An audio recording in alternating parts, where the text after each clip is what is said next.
மாறன் சீரியல்ல இப்போ ஒரு வேற லெவல்ல எக்ஸ்ட்ரானரியான எபிசோட் வந்திருக்கு. மிஸ் பண்ணாம ஃபுல்லோடையும் கேளுங்க. வள்ளி வந்து தேவையில்லாம வார்த்தைய வந்து விடுறாங்க முத்துலட்சுமிய பத்தி. உங்க பொண்ணுங்க எதுவுமே வந்து சரியில்ல. அது மட்டும் இல்லாம அவங்க வந்த நேரம்னு பார்த்து தான் எங்க குடும்பத்தில இருக்கிற நிம்மதியெல்லாம் போயிடுச்சுன்னு வள்ளி வந்து சொன்னோனே, குடும்பத்த பத்தி உனக்கெல்லாம் என்ன தெரியும்னு முத்துலட்சுமி வந்து பேசிட்டு இருக்காங்க. அப்படியாம்மா?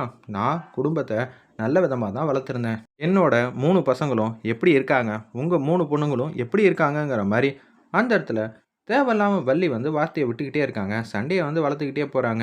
நம்ம எதிர்பார்த்தது எல்லாமே நடக்குது போலயே! நம்பள விட்டுட்டு, இப்ப அவங்க எல்லாரும் சண்ட போட்டுட்டு இருக்காங்க. அதுவரைக்கும் எனக்கு சந்தோஷங்கிற மாரி கேவலமா வந்து யோசிச்சுட்டு இருக்காங்க. விஜய் அந்த இடத்துல கண்மணி கடுப்பாயிட்டாங்க. என்ன பத்தி பேசுங்க. எல்லாம் ஓகே. எங்க அம்மாவ பத்தி பேசலாம். உங்களுக்கு என்ன தகுதி இருக்கு? அப்படின்னு கண்மணி முன்னாடி வந்து நிக்கிறாங்க. உன்ன தான் ரொம்ப நாளா வந்து தேடிக்கிட்டு இருந்தேன். உன் குடும்பம்னு வந்தோனே, நீ முன்னாடி வந்து நிக்கிறல்ல. அப்படின்னு சொல்லி வள்ளி வந்து பேசும்போது, என் குடும்பத்துக்காக நான் வரத்தான் செய்வேன். இது தாண்டி உன் குடும்பம். அதுவே உனக்கு தெரியாம பழி வாங்கின குணத்தோட தானே இங்க வந்திருக்க. சும்மா வந்து பேசிட்டு இருக்காதீங்க. எங்க அம்மாவ பேசுறதுக்கு உங்களுக்கு என்ன தகுதி இருக்கு? எங்க அம்மா தான் உங்க வீட்டுக்கு வந்து என் பொண்ண எப்படி இருந்தாலும் பத்திரமா கல்யாணம் பண்ணி வைங்கன்னு கேட்டாங்களா? சொல்லுங்க. கேட்டாங்களா? உங்க மூஞ்சியெல்லாம் எங்க போச்சு? நீங்க தானே வெக்கங்கெட்டு போய் கட்னா கண்மணிய தான் கட்டுவேன்னு இந்த வீட்டுக்கு கூட்டிட்டு வந்தீங்க. தப்பெல்லாம் யாரு மேல? உங்க மேலயா? இல்ல என் மேலயா? எங்க அம்மா வேணான்னு தானே வந்து தலபாடா அடிச்சுக்கிட்டாங்க. உங்களுக்குன்னு தண்டபாணின்னு இருக்காங்க. அவங்க பொண்ண கல்யாணம் பண்ணி குடுங்கன்னு தானே பேசுனாங்க. என்னமோ ஒழுங்கா வந்து பேசுற மாரி இப்படி பேசிட்டு இருக்கீங்க. யார்கிட்ட பேசுறோன்னு தெரிஞ்சு பேசுறியா? எங்க அம்மா கிட்ட பேசுறத நீ முதல்ல பார்த்து பேசு. அதுக்கப்புறமேட்டு உனக்கு மரியாதையெல்லாம் குடுக்கலாம் அப்படின்னு சொன்னோனே, வீரா ஏதாவது அமைதியா இருங்க. பிரச்சனைய வளர்த்துக்கிட்டே போ வேணாம் அப்படின்னு சொல்லும்போது, உங்க அத்தை பேசுறது எல்லாம் வந்து சரியா? அப்படின்னு சொல்லி அந்த இடத்துல மாறன வந்து ஆஃப் பண்ணிடுறாங்க. நம்ம வீரா, வள்ளியம்மா நீங்க பேசுறது எதுவுமே வந்து சரியில்ல. நானும் போனா போகட்டும். ஏதோ தப்பா புரிஞ்சுகிட்டு இருக்கீங்க அப்படின்னு சொல்லி அமைதியா இருக்கலான்னு பார்த்தா, ஓவரா தான் எங்க அம்மாவ பத்தி பேசிட்டு இருக்கீங்க. கண்மணி பேசுறதெல்லாம் சரியா? அப்படின்னு சொல்லி வள்ளி கேட்டோனே, வீரா உன் மேல எனக்கு கோவம் தான் இருக்கு. வெறுப்பு இல்ல. ஆனா நீ அளவுக்கு அதிகமா வந்து பேசாத. உங்க அக்கா போல நீ இல்ல. உன் குடும்பத்துக்காக நீ வந்து சப்போர்ட் பண்ற. என்னது? உன் குடும்பமா? இந்த குடும்பத்துக்காக அப்பனா நான் எதுவுமே பண்ணல. அப்படிதானே? அப்படின்னு சொல்லி அந்த இடத்துல வந்து பேசிட்டு இருக்காங்க. மாறனுக்கு ஒவ்வொரு வாட்டியும் பிரச்சனை வந்தப்ப நான் முன்ன நின்னு தடுக்கல. ஆனா உங்களுக்கு அதெல்லாம் தெரியாது. இந்த குடும்பத்துல ஏகப்பட்ட பிரச்சனையெல்லாம் வந்துச்சு. அத நான் சமாளிக்கல. அப்பல்லாம் வந்து என் உதவி உங்களுக்கு தேவைன்னோன, நீங்க மாட்டுக்கும் பேசிட்டு இருப்பீங்க ஆதரவா. இப்ப நீங்க செய்யறது தப்புன்னு சுட்டி காட்டுனோன, உங்களுக்கு என்ன புடிக்காம போயிடுச்சு. நீங்க பண்றது முதல்ல நியாயமா நடந்துக்கிட்டா தான் மத்தவங்க நியாயத்த பத்தி பேச முடியும்னு வீரா செமையா வந்து பதிலடி குடுக்குறாங்க. பார்த்துக்கங்க அத்த. இதுதான் இந்த குடும்பம். இவங்க 3 பேரும் இந்த வீட்டுக்கு வந்தோனயே, உங்கள அடிச்சு தொரத்திருவாங்க அப்படின்னு சொல்லும்போது, விஜி வாசலோட நின்னுக்க. தேவையில்லாம பேசுனா அப்புறம் அவ்வளதாங்கிற மாரி மாறன் வந்து செமையா வந்து கத்துறாங்க.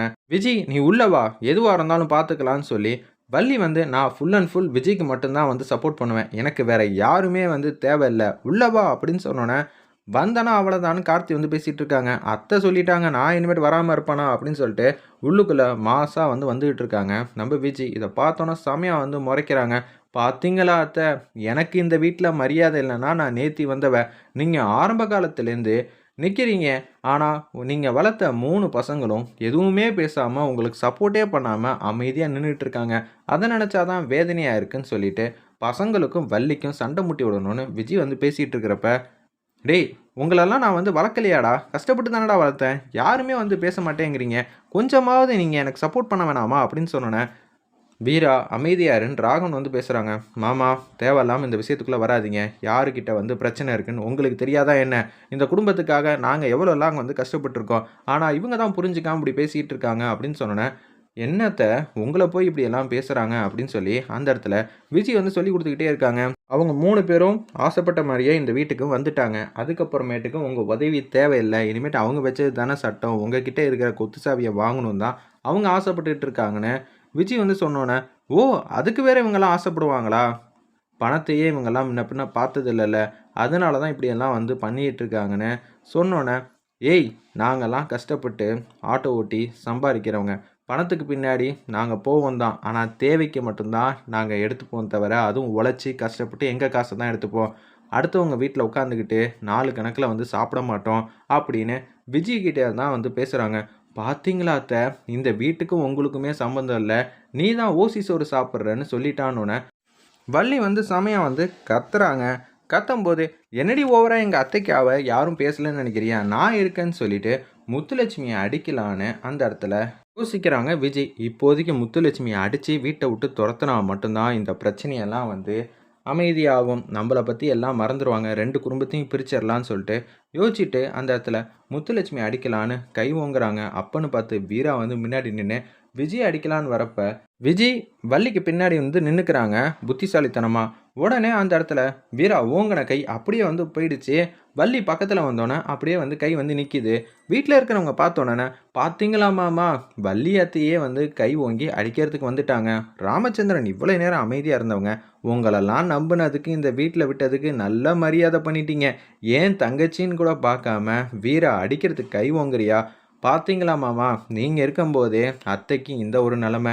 நீங்க எதுவும் கேட்க மாட்டீங்க. அவங்க சொன்ன மாரி வள்ளி அத்தைக்கு யாரும் கிடையாது தானே. சொந்தமா, பந்தமா அப்படின்னு சொல்லி அந்த இடத்துல விஜய் என்னென்ன செய்யணுமோ அதெல்லாம் சொல்லிட்டு இருக்கிறப்ப, "ஏய் என்ன பிரச்சனைய வந்து வேற பக்கம் டைவர்ட் பண்ண பார்க்குறியா?" அப்படின்னு சொல்லிட்டு இருக்காங்க. "அண்ணே போதுண்ணே, என் மனசுக்கு நிறைவாயிடுச்சு. இது நம்ப குடும்பம், நம்ப குடும்பம்னு பார்த்து வீரா, கண்மணி என்னைக்கா இருந்தாலும் திருந்திருவாங்க. வீரா நல்ல மருமக, கண்மணிய மாத்திருவா. அதுக்கப்புறம் எதுவா இருந்தாலும் பார்த்துக்கலான்னு தான் யோசிச்சேன். ஏன் பிருந்தா கல்யாணத்த கூட நல்லபடியா வந்து பண்ணி வைக்கணும் தானே நான் ஆசைப்பட்டோம். ஆனா இவங்க நல்ல மரியாதை குடுத்துட்டாங்க. இனிமேட்டுக்கு எனக்கு என்னென்ன மரியாதை? இத்தனை வருஷம் எனக்கு இது மாரிலாம் ஒரு விஷயம் நடந்திருக்கா?" அப்படின்னு சொல்லும்போது, "நிறுத்துங்க மொதல்ல" அப்படின்னு முத்துலட்சுமி செமையா வந்து கத்துறாங்க. இந்த பொண்ணு தான் தேவையில்லாத விஷயத்தெல்லாம் வந்து சொல்லி சொல்லி பிரச்சனையாக்குறா. அதெல்லாம் உங்களுக்கு தெரியலையாண்ணே ராமச்சந்திரன் அண்ணனே. ஆனா என் பொண்ணு அடிச்சது யார அடிக்க வந்தா? விஜய தானே அடிக்க வந்தா. விஜி புத்திசாலித்தனமா பின்னாடி வந்து நின்னுக்கிட்டா. இப்ப வள்ளி அந்த இடத்துல நின்னதுனால கைப்பற்ற போதுன்னு சொல்லிட்டு அவ நிப்பாட்டுனது உங்களுக்கு அடிச்சதாக தோணுதா? உங்க வீட்டு பொண்ணுனா மட்டும் நீங்க நடந்தத ஒரு மாரி பேசுறீங்க, நடக்காத ஒரு மாரி பேசுறீங்க. ஆனா எங்க வீட்டு பொண்ணு பிருந்தா எங்க இருக்கா? அப்படின்னு அந்த இடத்துல முத்துலட்சுமி ஆதங்கப்பட்டு செமையா கத்துறப்ப